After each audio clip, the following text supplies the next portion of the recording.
All right, so welcome back to the SurrenderAt20.net Ionia tournament. This is going to be game two between Los Combos, Wombos, and the Squirtle Squad. We'll switch up the sides right here. So the Squirtle Squad is going to be able to take their hand at the blue side this game and see if they can do a little bit of work. They were doing well towards the early game, and they had some great trades. They're actually keeping Varus on his heels the whole game. But then we hit mid and late game, and Varus, I mean, if you were watching the game, the pentakill from the max range arrow was unbelievable. And we all flipped out, but we're going to be in the game here pretty shortly, and that first ban is going to be the Rise. Yeah, we said it before, Uncle Sam's Cabin played about 918 ranked Rise games in this season alone. Lord knows if he's played any in Season 2. So that is an instant ban. So far, following the same banning conventions, Squirtle Squad banned Elise, Zach, and Zed in the last game. Very interested to see what they're going to be going with, because Squirtle Squad actually got, from what it looks like, a lot of the champions they wanted. They picked up a strong bottom lane. They had Jace, one of the most contested picks. They had really good synergy with Rumble and Sejuani. But the Nunu ban coming out saying, hey, even though you didn't kind of wreck my early game, I would just like to not play against Nunu. They felt like it was a really important thing for their strategy. LCW doesn't seem to be changing up their bans at all, and this is kind of what you see when teams who are on really kind of the higher ground just say, we'll just try the exact same thing because it didn't seem to have any troubles the first time around. Yeah, I mean, if it's not broke, don't fix it, right? So we're going to see a Jarvan ban come out, a lot of jungle love with the bans, and then Rise on top of that. I mean, they might be worried about the Elise and the Zac. I mean, I believe we have a Zac player on the other team, excuse me, but, you know, they already banned the Nunu, so I guess they don't really want to see... It'll be interesting to see who they go with for the jungle this time. Like you said, Nunu was very lackluster early game. It was like a really... I mean... It was really boring early game. There was a lot of exchanges, but we didn't have first blood till after 10 minutes. Yeah, and then the game started to get some momentum. Yeah, there's the first pick Thresh. That's I was kind of curious of if they would go for something like a Jace again, but Thresh being the only thing that was denied to them by Los Combos Wombos, they picked up the Thresh, hovering over Nautilus and Varus, which I believe Nautilus was banned in the first game by the Squirrel Squad. Now Nunu's taking that spot, so their jungler, Boardman, must really be a big fan of Nautilus to make that happen. And the Varus coming in, like, you got a pentakill on Varus, and you win 9-1. You know, like you were saying, if it ain't broke, don't fix it. Just slam lock it in. So, it looks like we're going to be going for a similar type composition from LCW here with this Varus lock. Yeah, Nautilus has, I mean, he has a little bit of everything. He's naturally tanky because if you max his shield, he clears the jungle faster and can absorb all that extra damage when he gets a little bit of armor. You see a lot of Bulwark rush directly after the jungle item, sometimes even before the jungle item. You know, sometimes a Spirit Stone, then right into a Bulwark. But he's just such an annoyance when it comes to team fights. You know, a good depth charge, knocking up your whole team, just allowing everybody to catch up and put damage down. And on the purple side, 909 actually plays quite a bit of Lulu. So it'd be interesting to see if they end up going with a Lulu pick right there, because he has like a 65% win rate in ranked games with Lulu. Yeah. And a Lulu Varus lane is nothing to scoff at with a double slow and double poke. Okay, so Ezreal and Nasus look to be the picks here. Nasus pretty exceptional at the fast push strategy that we see in competitive play due to Spirit Fire, just doing so much damage and having an armor shred. Ezreal, will be the most popular AD carry until the end of time. Just really fun character, really versatile as well, especially with the blue build that we've seen popularized in Season 3. So never a bad pick to take Ezreal, especially if he's ever out of range from Thresh when he lands a death sentence, can use Arcane Shift to kind of hop in and join the action at any time. So we'll see if he goes with that again, and if he doesn't think about taking Cleanse. We know Varus in the last game was a big fan of Cleanse, used great effect, but the barrier didn't seem to be keeping Sargon from, kind of taking too much damage there in those engagements. We'll see what he goes with here, as Cripple and Uncle Sam's are toying at the idea of maybe a return Vlad Talon. And we'll see if they're going for the same thing. Nami coming in for the support. If 909 is anywhere near as good as Shadows was last game with Nami, then I think we're going to see a lot of action in this bottom lane. Yeah, that would be a lot of trouble to deal with, and I think they want it for that hard CC and the ultimate from Nami. Both are really good. Now, the Nami ultimate, very slow moving and hard to land, but when comboed with other CC, such as the Depth Charge or the Chain of Corruption from Varus, a great job at following up with good base damage, a slow, and allowing that team fight to commence. Now, Nasus, we're probably going to see a jungle Nasus if they do lock in this Jax. They're hovering over Aurelia, so it's going to be the jungle Nasus. Last night we saw a top lane Nasus, which went even in lane, but if you go even in lane, that means you're losing versus Nasus, because his potency late game is so strong, and we ended up seeing him go, it was a 2v4 in the Baron pit. After the other team got Baron, they 2v4'd them and killed all 4 of them with an Ahri and Nasus. So he's really, really scary if you get to that late game fight.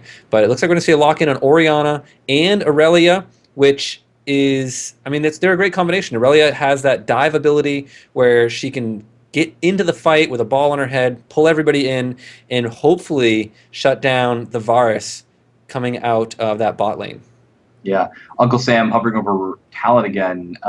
Didn't have the best game on Talon, finished with about an even kill death, but certainly did his job in a team that was very much about supporting Varus and kind of diving in. It seems he likes the Orianna matchup and is fine with that. Orianna looks like she's hovering over Barrier as her summoner spell of choice, which is definitely something good to take against Zed, Kha'Zix, Jace, Talon, any of those hard AD assassins. Let's see here. The Orianna pick seems kind of good. Not the best it could be, specifically because Nasus doesn't have any way other than just running up to you to get the ball in. But Irelia and Thresh can act as a sort of ball delivery service. Toss it onto Thresh, have him death sentence in, and you hook everyone and kind of shockwave them into the box, which could be a really cool combo if we ever see it play out. But Nami is very good against people who are on the approach, because Nasus is just kind of got to run in at a predictable angle and then just get knocked up. The cleanse on Varus being really good against Wither as well. So double Ghost being taken by LCW, sorry, they swapped sides, by the Squirtle Squad. And I really hope that doesn't come back to bite them. Vladimir also switches over to Flash this time instead of Ghost, for reasons I'm not exactly sure. Yeah, it looks like he wanted the Flash maybe to create that instant distance from Aurelia in the top lane. I mean, as you know, Rumble doesn't have any hard CC where Aurelia does.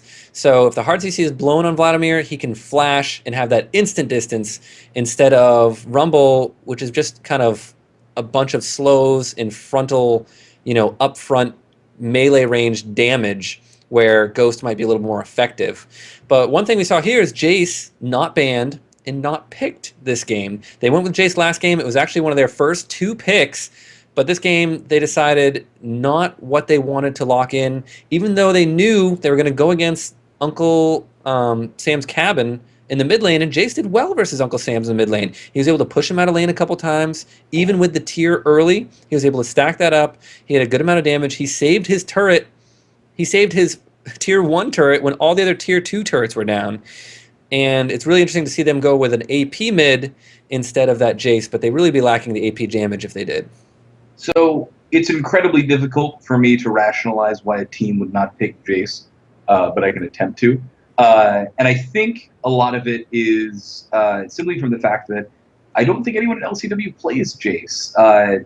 Uncle Sam, with all of his, many ranked games in Season 3, doesn't seem to play a whole lot of Jace.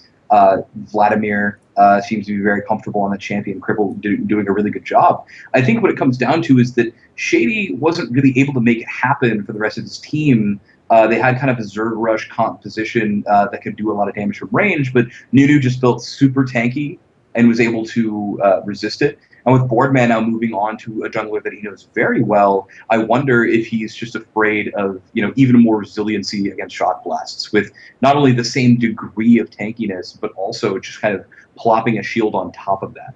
Also, Nautilus makes it very, very dangerous for Jace to exist, because you just throw the depth charge on someone in the far back, as Jaces are like to be, and you kind of let it running through your whole team. So, I think now Squirtle Squad is saying, we'll let you guys be the aggressors, and we'll have Ezreal, Thresh, Orianna, and try to be more defensive with our play. Yeah, and backing up that defensive play is going to be the barrier on Orianna. Now, Talon is a great burst champion, but unfortunately, he also silences you at the beginning of that burst.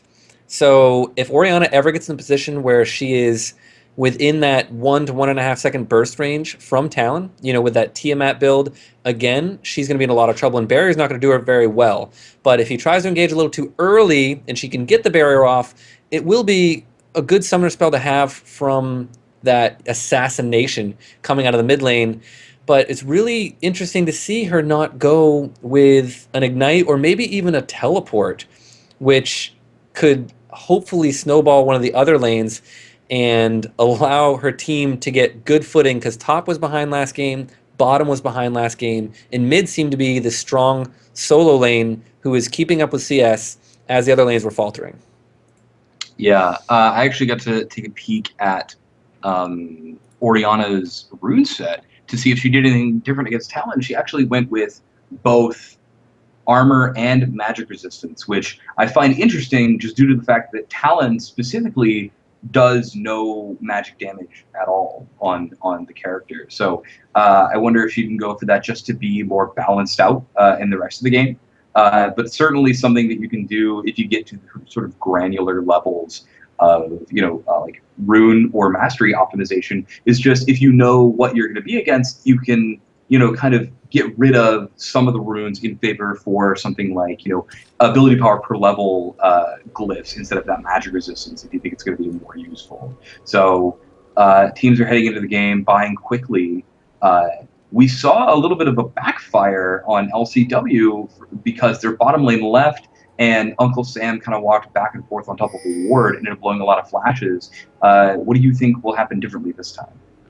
I think we're going to see probably the same early red buff ward from the Squirtle Squad here. I feel like they want to do that, but they don't have to deal with the Nunu this time.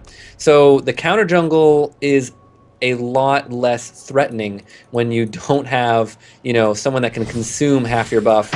And oh my goodness, Nami almost caught in a very bad position. We have the first abilities being grabbed right there. Thresh wanted that hook really badly. And we have the early game ward, which was seen. I believe Orianna dropped that one down up top towards their Wraith area to make sure that they couldn't come across the blue side if they did want to get aggressive on the Squirtle Squad's, on Los Combos' blue. But I think they're just going to fall back right here. Nobody wants to make that early game mistake. It really didn't punish either team early on. As a matter of fact, Rumble was able to get free experience in the top lane and couldn't take advantage of it versus Vladimir. This looks like we're going to see a reverse of last game, where now it's Squirtle Squad that's going up and doing kind of a late invade on this red buff. Nautilus, a character that's not really known for his aggressive starts or his flexible starts. I wonder if Boardman getting one of his favorite champions hasn't kind of put him into a false sense of security, taking that blue, and then there's going to be no red left. If he doesn't immediately go for the red, he's going to be very behind. But you see Squirtle Squad putting their first ward of the game in that banana brush. They're going to know from that and the bottom try if and when he decides to go for that red buff. So Nautilus, very potent champion, but I don't know if it beats out a Nasus if you start off this far behind. So the steal goes out on this Nasus, still has his smite, and leaves the two little lizards because he is not a gentle. Yeah, they're going to have no vision on this, and Nautilus is going to go... I don't know where he's going to go. He's trying to decide right now. He's going to go down through level a one bush push out that in is the bottom warding. lane. Exhaust goes out onto Ezreal, and a nice Aqua Prison goes out onto Thresh. Shadows and 909 are really we're very much the playmakers in the bottom lane, and now we see Nautilus heading through that brush, sees that he's been spotted, now feels a little bit choked, with only one buff. But really, Varus was just in the last game, very skilled, very mechanically good, but just kind of would hang back, wait for 909 to make a play, and then would be like, okay, I'll take this kill. Thank you, friend. I appreciate that. So, really look to the bottom lane for the really good death sentences and aqua prisons to come out from these really skilled support players. Yeah, and as I say that, aqua prison comes out. The other exhaust coming down, and that is another disengage, but forcing the arcane shift. No flash is being burned yet, but the exhausts will be both down in that bottom lane, so they're kind of back to square one, where Thresh, though, a little bit less HP than Nami, and Nami has the sustain. So this is going to be a complete opposite of last game, where last game Squirtle Squad was able to actually chunk them down very early on and create a little bit of lane control. So I would hate to see what happens with this Varus when he gets a good lane and gets ahead very early on. Yeah, so now it's Boardman who's put on the back foot here. Nasus, Ball of Rust on Nasus picking up the 3rd buff out of 4 at the beginning of the game. Nautilus just hitting level 3 by picking up those double golems. And wow, barrier goes out for Ezreal. They're taking a little bit of tower damage. The Flash Wither is immediately cleansed, and they end up backing off. Sargon taking a ton of damage there. Meanwhile, in the top lane, Boardman and Nautilus is heading up a gank, but he did pass over the Tribrush ward, and we kind of see the similar situation to what happened with he and Cripple the last game, where Vladimir was just so pushed up, there wasn't really anything for him to do. So kind of interested to see if he decides to go in. Nautilus does have enough CC to kind of make it work on his own.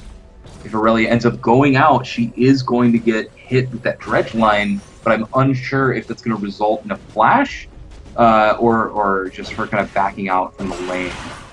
Well, she is running Ghost, so she wouldn't be able to flash out of it. Oh. But well, yeah. And it certainly wouldn't be. It surely wouldn't be the flash. But what's really happening is Nautilus is just wasting time. He's already missed one of his buffs. Nasus has gotten 3 early game buffs. Level 4, went down bottom, actually got experience, where Nautilus wasn't even really in range to soak up a lot of experience from those waves. So he hasn't even hit level 4 yet, where Nasus is already halfway to level 5. Coming in for a gank. Think that she's going to go onto Vladimir. Has the stun. Wither is down. Boardman's going to have to react to this, and there's the flash. But if he can get a basic attack out, I think this is going to be incredibly dangerous. And that's Cripple going down for first blood. That is not a great feeling as Nautilus. They went with that gank because as he was retreating, the ward for Squirtle Squad was just expiring in that Tribrush. So they saw him, got a ping down. Nautilus not even level 4 yet, just hitting level 4 from taking over mid lane. And so Ball of Rust decided we can go for this, even if we have to blow all of our summoners to make it happen. And really good gank for them. And now we're seeing a complete flip. We see the early game aggression in the bottom lane for LCW, and in the top lane, we see Squirtle Squad actually coming ahead with the first blood in the very early game. And you remember last game, Squirtle Squad got first blood, but it took 4 people mid and multiple ultimates just to lock that down after 10 minutes. And this is really going to help Aurelia to start off on the right foot in that all-consumable build. Yeah, if nothing else, I'm sure Uncle Sam remembers that first blood. They definitely dogpiled on top of him. But really, Aurelia is kind of set against this Vladimir. Started the game with the Crystalline Flask, which is a pretty good item. The more times you're able to use it, really gets the efficiency from kind of the buyback. And then getting that first blood and being able to buy double Dorans and a longsword really just means she can kind of go on to Vladimir at any moment and really threaten lethal, just with the crazy amount of true damage that she puts out, and Transcendent Blades healing her up so much in the process. A little bit of poke going out, Nox kind of showing his teeth a little bit with a really quick piercing arrow to proc Blight Stacks. Definitely, Ezreal kind of has to play a little bit behind, and the death sentence just barely misses, ends up going on top of a minion. The other thing to note here is Orianna has started her Seeker's Arm Guard, which will... Oh, let's see. Lantern goes out onto the Nasus, and then double Aqua Prison here.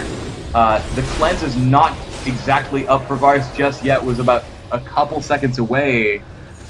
and then it's Ball of Rust that ends up getting the kill. Yeah, that was really good timing in the bottom lane. They used the Fury of the Sands to secure that. There's the Ezreal ultimate going down to chunk down that lane. They're actually going to see, I believe they actually hit onto Nautilus, who's coming into the lane, so they're not going to push this tower just in case they get hooked back into it. But Orianna, going with that really tanky build, she has 81 armor right now, and, you know, it's really just kind of stopping Talon from having a lot of early game aggression and getting those kills at level 6 with his Ignite like he wants.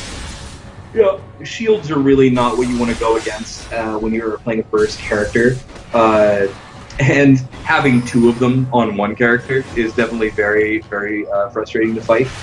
Talon also very mana intensive. His mana cost to wave clear potential does not really pan out until you get to rank 5 of that rake, and even then, if you're not keeping up and making consistent AD purchases, it can oftentimes leave the back line with just 1 or 2 hits, and that is exactly where Orianna wants you to be. Do that clockwork wind-up passive. She can really put the ball in herself, have a huge boost in survivability, and then just kind of train you with auto attacks, which really looks like what we're seeing here in the middle lane. Another gank going out on top. Cripple getting locked down right there. Can he get the Wither down? There it is. He's going to be a lot of trouble here. Big damage coming down, and there is no Hemoplague that's going to take somebody down from half HP, and that's another kill coming up top lane, this time going to Ball of Rust. And I was just about to say, even though they got the first blood, she's still behind by 10 CS, but that is going to do more than even it up. Now getting 2 kills, and hopefully Aurelia can snowball off this one and shut Vlad down and force him to just be a very late game threat in the team fight, whereas early on he was able to 1v1 the Rumble up top. Yeah, it's a little dangerous. Vladimir's kind of one of those characters where when he's ahead and behind, kind of plays the same way. There's not really a whole lot of potential to outplay your enemy. And so if you end up in a situation where you're behind, you just kind of like, well, I'm going to keep pressing my buttons and farming the same way. But Irelia, now with that Bilgewater Cutlass, is really going to be able to show her strength. And Ball of Rust, I wonder if Sejuani just isn't his kind of champion, because we saw him on Sejuani last game missing Glacial Prisons, not really keeping up, on a very light pressure jungle. And here it's watching a completely different player play. This guy has strong map awareness, has made all of the kills happen for his team right now, and is definitely ahead of Nautilus by a significant margin here. Also like to mention that those 2 kills he got were with Siphoning Strike, so you have to imagine that he's only going to get stronger. Yeah, he doesn't really get that last hitting chance that he would in a solo lane, but if he's picking up kills with Siphoning Strikes, he's still going to be able to stack it up decently, even though he's not maxing that as an ability. So he's going to come back down to this bot lane. There's a Lantern again, a flash in, the boss is down, a good Aqua Prism, and the Tidal Wave coming down for the disengage, and a little bit, not enough damage to take down that Varus. But this might force out a dragon. No, he's going to run straight towards... There it is. They're going to wait for the dragon right here. We have Nautilus ready, just waiting in the shadows here. And Nautilus has not been really effective at all. He hasn't been able to get good damage in lanes there. Good there. The Prism's going to go down. A flash out of Varus, and it's going to be saving Varus right there with the ultimate coming out of Nautilus, who's chasing down Ball of Rust. This is going to be some shutdown gold for... to Sushi right there. Oh no, no shutdown gold, but quite a little bit to put in his pockets as he pushes this lane back, and Nautilus finally being effective in that counter gank. Yeah, that, I was going to say amazing disengage out of 909 in that original fight. Thresh used max range Lantern and Flash Box to try and make that kill happen. Ooh, quick flash out of Uncle Sam to kind of break the shockwave there by Orianna. Really, really powerful. Both flashes now used in the middle lane for that. But landing a 3-man Aqua Prison and then having Varus cleanse the hook stun doesn't actually remove the hook from you. Thresh could have traveled to him, but the stun duration was so long that he didn't have time to kind of use the second activation of Death Sentence. So that was already a really good play. And then landing another 2-man Aqua Prison on 2 characters without real escapes really just put Nautilus back into this game, getting assists out onto high priority targets, and already has just kind of been farming the jungle. So with that counter gank and a red buff onto what I would call the MVP of the last game, the gold difference is now tied at 15.8k. Yeah, it was interesting to see Thresh box so early when... I mean, Thresh used his box when the Nasus actually rode the Lantern in, but Thresh wasn't even in melee range of anybody at that time. In a top lane, a dive from Sad Justice with the Ignite, finishing off that kill. Pretty much used just about everything. I believe Ghost, Ignite, all of it was down for that tower dive. Nasus is here and is going to push this, and this is probably going to be the first tower of the game. They have a full lane full of minions right here, and that is going to be the first tower going down in just a second for the Squirtle squad here. Yeah, and quick turnaround on Los Combos Wombos here in the bottom lane. Bars making out with his life right now, just on the last little bit. Chain of Corruption, Firestack's really good disengage, but I have to feel sad for this Vladimir. He's been farming pretty well and kind of keeping up with Aurelia, but Aurelia is just having her way with him. Wither goes out onto Talon, good cutthroat to escape that, and there is the Shadow Assault to kind of juke them out there. Really smooth escape, but I want to go back to this Vladimir and really say he has a Seeker's Arm Guard. You're going to get that anyways just because you're going to go for the Zhonya's Hourglass, but HP is really the only way to counter true damage. And because he's getting, you know, kind of the low amounts of armor from that, Aurelia is doing, like, massive damage to him. Really, really just far too much than he can handle. Aqua Prison goes out, Ezreal gets the Dark Passage back. So it looks like they're fine in that bottom lane, but I really fear for Vladimir right now. Nautilus seems like he's getting caught out, has a really good flash across kind of one of the bigger walls, and now it looks like they are a 5-man group and going to take this dragon. Nasus pops Fury of the Sands to get that percent HP damage, as it looks like it's going to kind of come out really easy for them here.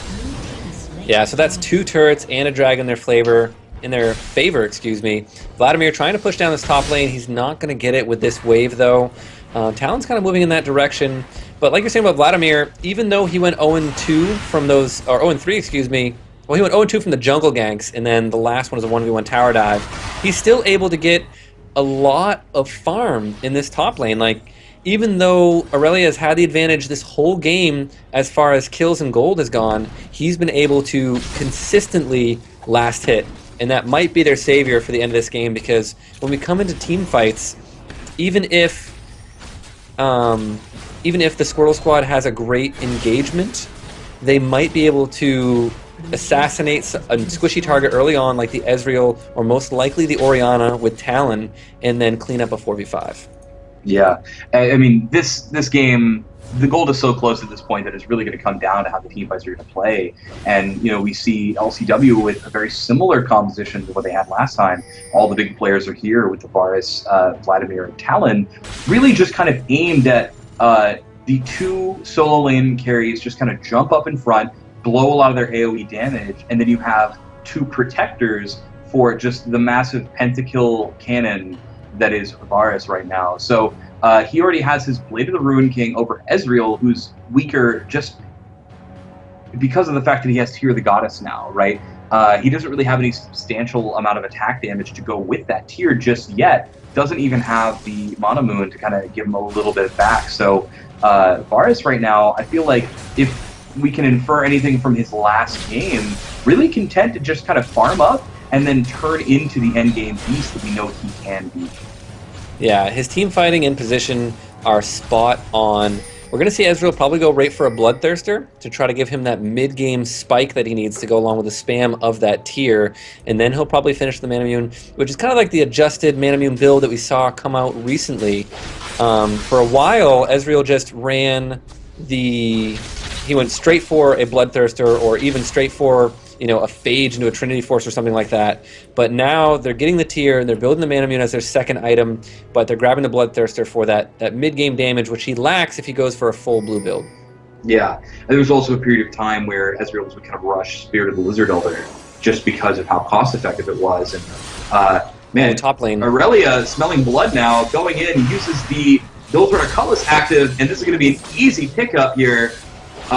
Really feeling for this Vladimir right now, but one of the things that's kind of going in his favor, oh, never mind, hooks out on the Nautilus, and then he dredge lines to the tower, disengaging very easily. But you know, it's kind of part of what was marquee of the proxy singe strat that we kind of saw, where Vladimir is farming. He is the highest farm in the game currently, you know, very close to his comrades, and cannot be worth a lot of the summoner spells and cooldowns that Aurelia is using. As long as she doesn't get a significant tower advantage, he can't be too down. Wow, mid lane, a big fight coming down. He's actually got the flash onto the box, and it's going to be a complete disengage from red side here. They're going to defend the tower a little bit. All the ultimates being blown, though, from the Sad Squirtle squad, and that bubble's not going to do anything. They're going to grab the tower out of that one, and that was just basically the 4v5 advantage. They knew that Vladimir couldn't come down. They had all 5 there. They landed a hook. It was an instant cleanse and flash, but it was a flash right as Thresh activated the second part of that hook, so it got him really deep behind the tower to lay the box down and stop them from contesting taking that tower down. Yeah, I have to feel like no one on LCW is ready for any of that to happen. So many members of the Squirrel Squad really left that really low in health and went way too far. Orianna tried to put the ball onto Thresh, but it actually leashed off of Thresh because of how far he went due to being tied to a flashing Varus. And so the Shockwave actually got dropped and didn't really hit much of anybody. But the Chain of Corruption was what kept all the members of the tower to say, we have to flash or ghost out of there. And so now you're kind of put in a position where I wonder if this is going to be a bit of a turning point. That was going to be a huge fight for Squirtle Squad if they had done it correctly and just kind of came out empty for both sides. They did manage to get the tower, so they are definitely strong in that regard, but if they can't start converting more of these kills and making them into the big team fights, I feel like Varus and a high farm Vladimir might be able to come back into it. Definitely, and Sad Shadows has pretty much proven that he is the skill shot master of these games. I mean, he has locked down some great Thresh hooks already this game, and the bubbles from Nami last game were incredible. I mean, just dropping them perfectly. 3 two-man bubbles over and over again in those fights. It wasn't enough for them to win the game, but it was still awesome to see those just be right on. The prediction was just perfect, and now we're seeing Thresh land these crazy hooks on the AD carry at a tower right when they want to because they had the 4v5. So if they can create a 4v5 and then land a Thresh hook, I mean, that is going to be a game over for this team. So one of the things that kind of changed the dynamic of how these early fights are going to go is Aurelia is really far ahead. NASA's not too far behind her. And so while the setup of LCW's team composition is set to really support Varus and kind of block for him, not many of the people have the item advantage or level advantage to really block for him, which means Aurelia and Nasus can just go straight in, drop Blade Surge, Equilibrium Strike, Wither, anything they want on top of Varus, and he's really their only hope right now in sources of damage. True Shot Barrage goes out, kind of misses on top of everyone, unsure where that was going, so that's one ultimate down for the Squirrel Squad, and they look like they're getting cold feet on this engagement. Ball is out on top of Aurelia, so it wouldn't be a surprise to see a Blade Surge and a Shockwave going out right now. Death Sentence misses, and there goes the engagement. Yeah, and red side is going to go deep into this one. We have the box down. Vladimir putting down his Hemoplague this time, getting a lot of damage. Orianna picking up a kill right there. Nasus grabbing one. Uncle Sam's Cabin is going to zone out Ezreal, who's going to do a great arcane shift into the Dragon Pit, but still die to that bleed. And that is going to be a 2-for-2 exchange right now. Can Talon's on the run. Talon get out of here? He's on the run. He's going to be able to get a kill. No! Ooh. The perfect reaction time. Sad Justice must have been spamming that Equilibrium Strike because landed the stun right as he closed the gap with his silence, and that is going to be a dragon right here. I don't think Nami can do much to contest this. She might be able to drop an Aqua Prism on them, but she could lose her life, and there it is, Aurelia jumping on her, landing a stun, forcing the flash, and that was definitely not worth it. She really didn't have a chance to stop or steal the dragon, so she probably should have just backed out and saved her flash for another day. Yeah, that was actually kind of funny. Ezreal managed to blink over and then died to the dragon that he aggroed with the Arcane Shift Missile. So kind of unfortunate from him that the thing they were fighting over ended up taking him down. But after kind of a rough fight, Squirtle Squad does come out ahead and does manage to get the dragon, with Nasus and Aurelia coming up big in that fight. They are the majority of kills on this team, and Varus really was taken out super early there. You know, and kind of the thing to notice, let's see, Thresh actually looks like he has it warded. He's ready to try and go in on this, but he has no friends around. He has to back out of that. But the thing to notice is LCW engaged that fight. Ezreal was down a True Shot barrage. Aurelia had just been hit with an Aqua Prison, and the Tidal Wave Dredgeline combo went out and really, started it, and then they got turned around on. Hook out onto Talon. Whoa! Shadows feels like he might be going a little bit too far here. Turns it into a shockwave for the enemies, and Aurelia is here to really rip everyone apart. She has enough lifesteal to make this happen. It's going to be a while for her to go down. Mystic shot out onto Ezreal, and now Chance Corruption working its way through the team. This does not seem like it will be worth it here in the end, as, whoa, really good Zhonya's, and Flash, amazing play, and comes right back. Vladimir goes from being 0-4 to 3-5 really quickly, and that was actually turned around for the Squirtle Squad. Might be a 4-for-4, depending on how well he can play this. One more siphoning strike. Oh my goodness, it's gonna be so close! And they double kill each other for the ace. My goodness, but that's gonna be an ace for the Squirtle Squad. It's gonna be an overall of 4-for-5 right there, and that looked like the craziest Thresh hook. Like, Thresh, what are you thinking? Jumping into a Talon, a Varus, and a Nautilus? You must be insane. But his team was all collapsing right there, right after they knew that there's 3 there at least, because they had all those wards and at that red buff. So they decided to go in on that, and it was a great shockwave from Orianna, and that snowballed the fight. I mean, Aurelia got up front, did some massive damage, picked up 1 kill, chunked down the Talon, where Ezreal was able to clean that up, but then die on the other side of that wall from the Zhonya's flash out of Vladimir. Vladimir trying to make, trying to make the best of a bad situation. Did a good job, because he even got the kill on Nasus at the end. Yeah, I take back what I said about Vlad not being able to outplay people. That was pretty masterful. And I feel like if you're Squirtle Squad, you got to be shaken a little bit there. Like you said, Shadow's kind of going in, making some questionable life decisions with that death sentence that really kind of started off a fight that not many people were ready for. I think they could have crushed that if everyone had been in position, but then the tidal wave from downtown really kind of disrupting the mid-fight, and it ended up being an ace against Squirtle Squad, which was kind of in the driver's seat. Yes, it was Nami that was the only one that survived, so it wasn't like anyone that was a high priority target or that could go push objectives, but if you are in the losing seat and you get an ace for 4 on the enemy team, you'll take that any day of the week. That's really what you're looking for to kind of push back into this game, because now we have Vladimir, like I was saying, was 0-3, was 0-4, now has 2 needlessly large rod items. This guy doesn't care if he dies in the first 10 seconds of a fight, because he is going to do a lot of work in that.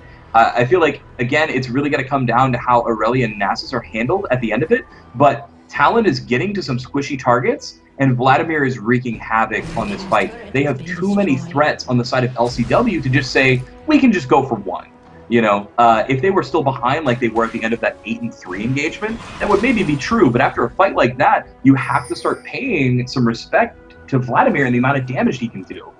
Yeah, and we can see that respect coming out from Aurelia. She has a recurve bow, probably going to go right into a Wit's End. There it is. Just she wants that MR so that when she does dive in, she can handle the burst coming out of Vladimir, because it's quite a bit. I mean, if you're the target of the transfusion and you get hit with Tides of Blood and Hemoplague, it's quite a bit of damage with that high AP build. I mean, 402 ability power for someone that went 0-4 in lane at this point in the game is very formidable.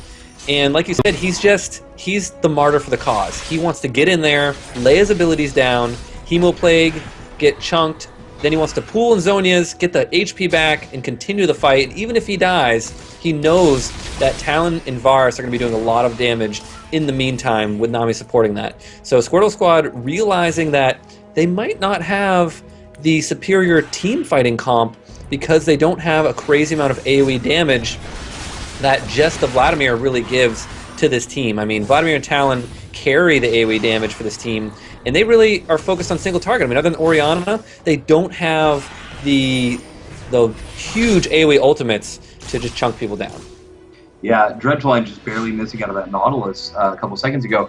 Varus has just finished his Infinity Edge, and they're looking to fight, and here it comes. 909 looks like he's going to get taken out without casting a single spell. Chain of Corruption out onto 3 members right now. Aurelia has been successfully kited. The Zonius goes out. It's Sargon versus Varus over here. Uncle Sam is going to get taken out now, it seems. This fight is very, very hectic right now, and it's up to Vladimir to try and make it happen. And he does. Flash Dredgeline onto the tower. That cooldown is going to come up really quickly, but it looks like they're going to back off here. Man, really hectic fight, but overall a 2 for 3 in favor of LCW. Varus was able to successfully kite Aurelia and kind of get her down, and then what it was Ezreal arcane shifted over the wall and did so much damage to Varus, but took so much damage in the process that Vladimir was able to clean up 3 members stuck in Chain of Corruption and then eventually come back for the kill.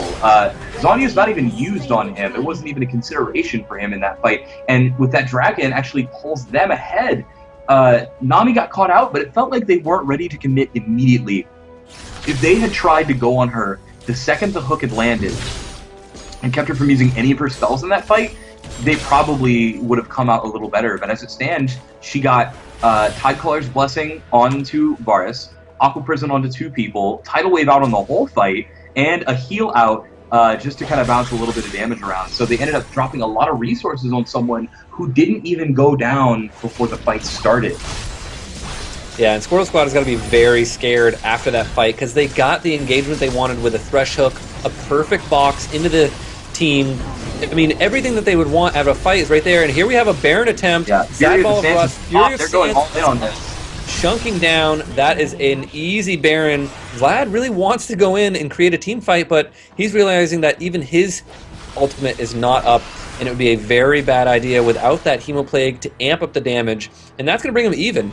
But Squirtle Squad's going to have a team fight advantage with the Baron buff. Even though the gold is even right now, I mean, you can give them thousands of gold in power with having a Baron buff on 5 teammates, and it looks like the LCW is going to push the bottom lane and not defend with this Baron. It might be a mistake. We already see Vlad falling right now. They have a 5-man push up middle with Baron. They're going to be able to tank out this tower. That's going to be 1 going down. They need to get back right now and try to defend this inhibitor. Yeah, double shields out onto this Nasus right now. Not even taking a shred of damage right there. You saw the people recalling in the bottom lane, and this is what you were just mentioning. The gold is ridiculously even, but their fighting control right now is not. Varus has kind of been struggling with this dive-heavy composition to find the same strength he had in the first game. And with just an Infinity Edge and Blade of the Ruin King, you're really looking at a kind of low crit chance compared to many IE builds. So he needs to attack quite a bit to be able to get the same expected damage result out of a kind of a regular build, but isn't able to do that simply because of Wither. And being dove on for so much, he's spending most of his time running away and letting Chain of Corruption pop and popping Hail of Arrows than he is actually, kind of fighting. So really kind of dire situation for them. I think in the next couple of minutes until Baron buff falls off, we're going to see them try to avoid an engagement. But, 1 tower's already been taken, and it's really on Squirtle Squad here to kind of push their advantage and make heavy plays. You saw Nasus and Aurelia taking no damage from that tower because you have Locket of the Iron Solari, Command Protect from Orianna, and the Dark Passage Shield from Thresh that really just says if they blow ghosts and go to anyone, they're probably going to kill them underneath any amount of towers. Yeah, and what really happens is the Nunu jungle has the same effect that the Nasus jungle has on late game. Nunu jungle can buff your AD carry as well as snowballing and really slowing and crippling their AD carry, but Nasus does the same thing. His Siphoning Strike isn't all stacked up. He can't do crazy amounts of damage, and this might be a free tower here. Actually, the Tidal Wave's going to come down, forcing them to disengage. Here comes Nautilus with the ultimate and going to jump in there. Uncle Tim's Cabin doing a lot of damage. Orianna going down before she can get her Zonias off. Sam's Cabin getting out. Vladimir doing all the damage. Zonia's, he's going to flash out of this one, and that is a 3-0 trade. And Sad Shadows and Sargon, excuse me, are going to get out of there by the skin of their teeth. And what a crazy fight. It was like, you know, this Squirtle Squad had everything up. They were ready for a fight. They went to tank the tower. They backed up, and then they just, it's like they just let the LCW just kind of walk over their whole team, pop all their ultimates, lay down the damage, and they just flopped over. Yeah, I wasn't really sure if that was going to be a good fight for them, but, you know, I was just mentioning how they could kind of tank those towers and dive them, but they didn't have any minions. They were full-on tanking the tower, and the range of Tidal Wave is so long that Nami cast it out of their vision range, and by the time they noticed it was there, it had already knocked a number of them up underneath the tower. Kind of another thing is, Orianna did not use that Zhonya's, and that was so key because she was alive, had no dots on her, but did have the Hemoplague proc ready to go. If she had Zhonya's right there, you could have seen her live through the Hemoplague and then immediately self-cast Protect, and it possibly could have been a very different fight. But instead, you see 3 people going down onto the side of Squirtle Squad for none on the side of LCW, and oh man, I'm really worried about Squirtle Squad's lead here. You know, they've lost the lead again in gold, while it has been very close this game compared to the, what, like 10, 16,000 goal advantage we saw for LCW in the last game. But, you know, I feel like they were a little too aggressive with their Baron buff when they should have been playing it methodical and really tried to choke out LCW. Yeah, I think the... Oh, there we have a disconnect. We might see a pause right here. Yeah, and we'll give you time to say what I was just about to... what I was just thinking is, we see a high mechanical skill level coming out of LCW. I mean, they're doing a great job. Vladimir being able to outplay people, popping Zonia's right when he needs to. We have Varus picking up pentakills, having good positioning, kiting Aurelia when he needs to.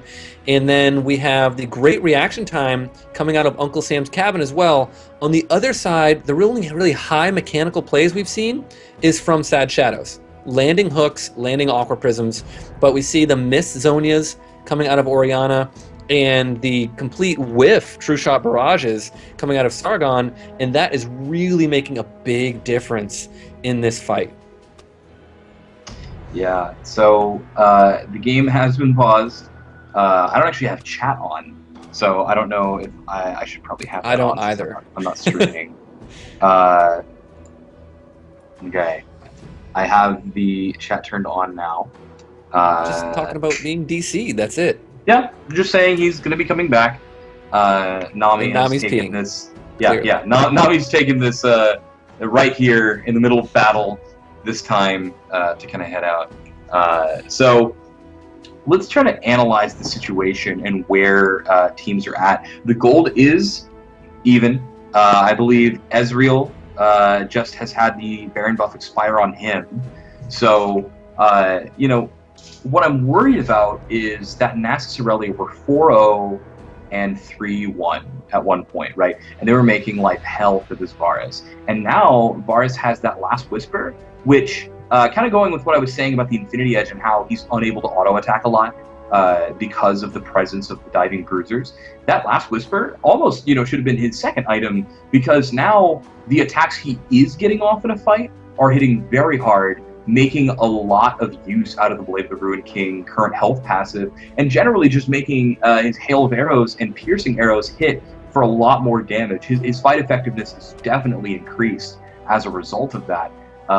And Vladimir, for a character that was 0-4, you would never know it by looking at his score now. He is just going full balls out aggressive in these fights, dropping the Hemoplague, putting out Tides of Blood in the middle of everyone, and something that not a lot of Vladimirs do, not immediately blowing his Sanguine Pool.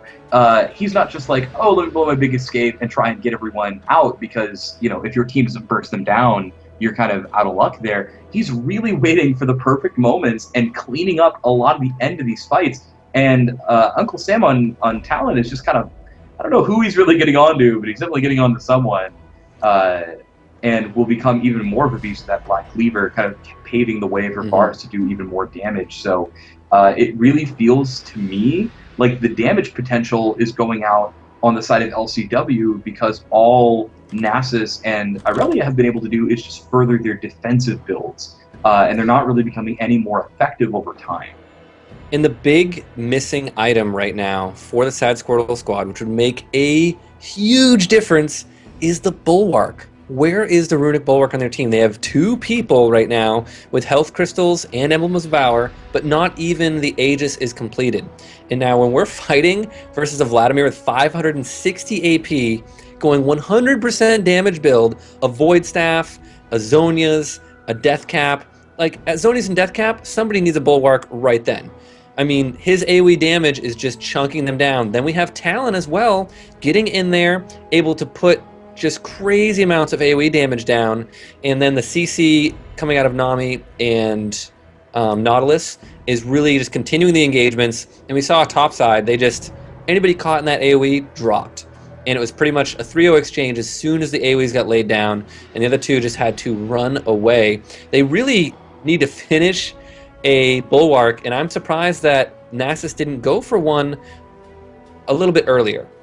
I know he finished Locket early. He didn't have the Spirit of the Ancient Golem. He decided to finish that instead of go right for the Bulwark and got level 3 boots, which is, I mean, level 3 boots are very important, especially Home Guard is great to be able to get back out and fight, but they're not in a super defensive mode, and putting that money towards the Aegis or the Bulwark would have been much more beneficial for his team, who is just getting chunked down by these huge AoE damages. And then we see Ezreal getting an Iceborne Gauntlet, which is great for getting that last kill of someone running away, or kiting, but other than that, they really don't have a kite team. I mean, they have Nasus and Aurelia and Thresh. Those are dive teams. Those are hook, jump in, drop a box, you know, lay out the Blade Surge, run in, wither with Ghost up, and just do a lot of damage chasing in for a dive.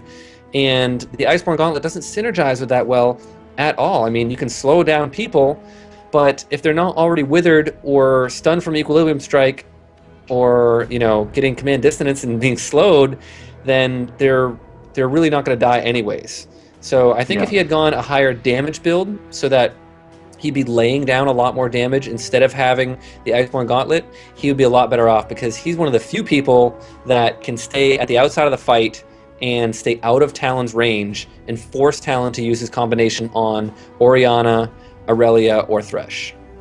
Yeah, I really think for me what it's coming down to is how Orianna is playing these engagements. There's a little bit of misplay kind of at the beginning just because of the fact that, it seems Vladimir has reconnected. We're probably going to see the pause being finished here in a sec, hopefully. But Orianna is using her command Shockwave at the very beginning of a fight, where I think the best ones, even the 3000 Elo Shockwaves you see at a Pharrellan Lord, are used at the perfect time in the middle of an engagement. Like if you look at the top right there, when Nami landed that perfect tidal wave and kind of got the engagement going, she used her Shockwave to immediately peel for the person who had been caught out, instead of waiting a little bit into the engagement and using it as a big turnaround. When you know everyone has kind of sank their teeth into one character, the Shockwave can really turn a fight then. Instead, even when Thresh landed that hook we were kind of scratching our heads at near Baron, she landed a Shockwave that only went on to Nautilus, instead of waiting for more members of the enemy team and really closing out that fight. So she's been doing a really good job of protecting herself. Only died twice in the game, has a pretty good build so far. But if we can see that Shockwave at more kind of clutch moments, I think it'll come out okay. Also, make sure you're on live. I came in with like a 3-second delay on that one. Yeah, I got back to live. I'm used to that. So spectator. I'd say, I guess Edwin on the stream spectating, make sure you speed to live, or you're behind by a couple seconds. All right. So it looks like they're looking for another engagement. The Thresh Hook's going to miss. The Aqua Prism is going to land. They see the Oracles. They look like they want blood right now. I mean, LCW knows they can win a good team fight. They've got everything up except for an Ignite and an Exhaust. There's no Flash on the Vladimir, but he does have Hemoplague and Ignite, and that's really what he needs to do a lot of damage. What they got to be careful of is they don't want to get poked down by Ezreal. I mean, Ezreal does have pretty much the highest poke in the game right now, and especially when his poke is slowing people, it's very big. There, he's actually landing the True Shot Barrage coming across. They're not going to try to follow it up. They have all the vision in these bushes right now, so it's a very scary situation right now. And there is the Thresh Hook. It's not going to land. Nasus going to be stuck in the middle right here. He's dropping Furious Hands, but he's going to be done immediately out of this fight. Sad Justice is going to be focused. Aurelia going to go down, and this is going to be a great fight for Red Side as they push in here. We're going to see a flash from Varus, picking up a kill up top, and Dragon, 3 for O exchange.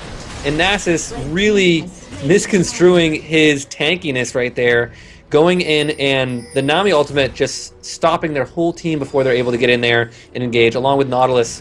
Just like, it was like a front line of Nautilus followed by a tidal wave, and he just surfed it in to stop their whole team while they took out the tank and then continued to win the fight. Yeah, so Nautilus is already not the character that you want to land a death sentence onto, but I don't think anyone told Nasus that, because he seemed to just kind of decide, okay, we're fighting and run in, while Irelia was stuck on the other side of Nautilus. And he's got a big body, and he can really kind of root you down if you try and get past him. And so what that led to being was Varus got a quick Blade of the Rune King active, got an amazing hail of arrows off that immediately popped those blight stacks. And so you have a Nasus, as big and tanky as he is, kind of rooted and stuck in the middle of the enemy team with about half life, and he just dropped instantly. And another thing is, Orianna landed her command Shockwave on only one member again. Instead of waiting for them to funnel in past them to kind of clean up, only dropped it on top of Talon in a situation where she couldn't really follow up with the rest of that burst. We kind of saw them poking around on Baron a little bit there, but would probably not be very smart, as now, for really the first time in this game, LCW has carved out a substantial gold number lead for them. Varus kind of coming out of negative score land with Furor Boots of all things. I guess he decided he has Cleanse Up, and if they can peel just as well as they did then, he will be able to turn around these fights with great ease. Yeah, and the Baron, like you said, would be a big mistake right now. And you hear a lot of people talk in the LCS, the casters, about the 10% amount of gold. Because as the game goes on, percentages seem to matter most. I mean, 5,000 gold at 20 minutes is huge. 5,000 gold at 40 minutes is not that big. And with a good engagement, it can go either way, which the last one was the complete wrong engagement for the Squirtle Squad, and they are really sporting those sad tags and being very sad in the way that turned out. They really, really need to be careful in this next fight. They have to get a good attack on somebody, and there's the death sentence. Is this what they want? It's going to bring the box into the back of the fight. There's the damage coming down from Vladimir. Sad Justice is going to go down first. Sad Shadow's next. Uncle Sam's Cabin going to live? No! Sad... Oh my god, Sargon go across, getting the only kill right there into the Dragon Pit. Oh, excuse me, Nami died as well at the beginning, but Sargon now, without anything left, is going to barrier and go down to Vladimir's transfusion, and that is another lost team fight. I mean, it was almost an ace. Orianna barely got out, but it's pretty much they just decided they wanted to kill the Ezreal instead. And now it's going to be a 3-man Baron. They're going to be easily taking this down. I mean, they have a Smite available. I don't think Orianna's going to be able to stop it. And now we're going to see a big lead come out for LCW right here. And they're going to have Baron buff on 3 teammates. Way too long to wait to try and get it on more. But I mean, this is where the game starts to landslide in the wrong direction. You know, the snowball's rolling down the hill. It's getting bigger and bigger, and Vladimir is just pushing it as hard as he can with that full damage build. Yeah, Orianna actually, you know, kind of stepping up, landing a really good shockwave there, as well as Thresh hitting a box that one side broke 4 people at the same time. So everyone was really locked down. They had a really good Shockwave, and they started on Nami at the very beginning. But I think this Vladimir has just kind of gone nuclear at this point. Irelia and Nasus stuck by the chain of corruption and then dropped by the Hemo Plague really just means there's kind of a disparity in where these teams are playing endgame, right? Like, Orianna's in the back, Ezreal's in the back, and then you have these 3 tanky men that are just kind of getting shredded in the beginning as Irelia uses her Blade of the Ruin King active and goes in on Talon top lane. She does still have her Ghost and decides not to pursue, which is probably a smart choice, but I feel like she could have had it as she runs away with my favorite of all the spectator client bugs, permanent home guard. Everyone's running around with the Hot Wheels right there. Yeah, they are. They are just cruising along, you know, their rocket-powered boots right now. So Aurelia probably could have picked up that kill up top. It would have been kind of dangerous. They had the one ward at the bottom side of red buff, but they really didn't have vision on a couple members of LCW, so she decided not to chase that and go for it. But it did force the ult out of Talon, but who cares, right? Shadow Assault, 47-second cooldown. He just came back from base. It's already back up and ready for the next team fight. And this next team fight might be the deciding factor. They have Baron buff on 3 members, and they are finally ready to push into Tier 2 and create a win for this team. I think they're strong enough now, and they have been for a little while, but fighting a turret would have been very detrimental because it was still too close for them to be comfortable to push in and assault on a turret. And they also don't have the poke. I mean, they have to fight versus an Ezreal and an Orianna who do a great job at clearing up waves very quickly and defending towers. Yeah, and I really feel like it's a case of too little too late for the Squirtle squad. They finally got a really good shockwave, but the Vladimir was just going too hard. And now we're seeing, at about 40 minutes, the first Aegis completed on the side of Squirtle Squad. They actually finished 2 Aegises at the same time, so both Nasus and Thresh will double benefit there. But it's like you were saying, they needed a bulwark yesterday. You can sometimes get away with it if the main person on the enemy team that's doing magic damage isn't very fed, and a dredge line goes down on Orianna, and she is instantly dropped to no life.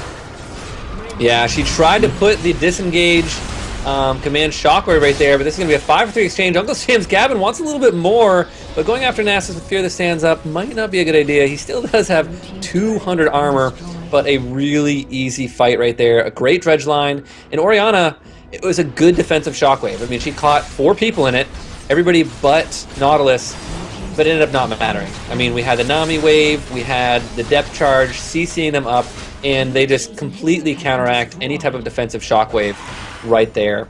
So you were just saying too little too late, and there's really not much that Squirtle Squad can do right now except for hope to capitalize on a mistake from LCS right now. LCW, excuse me. Yeah. And so that's 3 towers and an inhibitor now taken for LCW, as we kind of saw what we saw in the last game very early. Things are definitely spiraling out of control. Sushi kind of getting the items that he's used to now, and is definitely doing quite a bit of work with them, going from 3 and 4 to 10 and 4. He just decided, I'm gonna stop that right now. We can make it happen. True Shot Barrage comes out and misses, and Cripple is just in the top lane. Third highest farm, only very slightly behind his friends again. Farm on LCW has just been fantastic so far, and Aurelia goes, and it looks like she wants a piece of Vladimir. Yeah, and she has 2 people coming from the top side right here. Orianna coming through as well. The Ignite is down. There's the pool. We're going to see a Zoni's here pretty quick, and I don't think that Cripple's going to get out of this one. Look at that max range hook.